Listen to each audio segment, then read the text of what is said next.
Hey, welcome back to Daily Hope. This is an important Daily Hope. You might want to send it on to some friends. You might want to copy the little URL address somewhere so that when you need to present the gospel, what must a person believe to be saved, you know exactly what to say.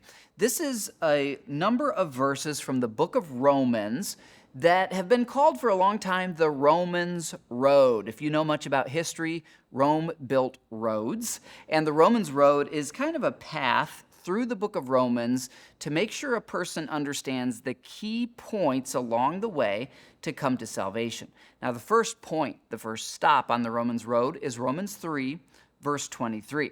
And it says very simply, everyone has sinned. We all fall short of God's glorious standard. Now, this word sin is actually the idea of a target. And if you're shooting arrows at a target and you miss the target, you've sinned, you've erred. And what the verse is saying is every person who's ever lived, except for Jesus, we've all erred in some way. And we all fall short of God's perfect standard. If you wanted to visualize this, you could think of the Grand Canyon or some huge canyon where there's a big chasm from one side to the other.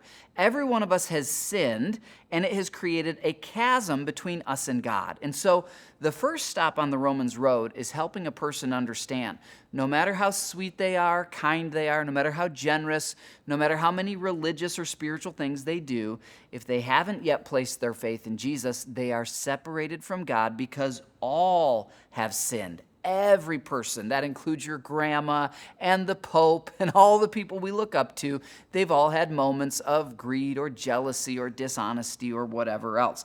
We all have been separated from God by sin.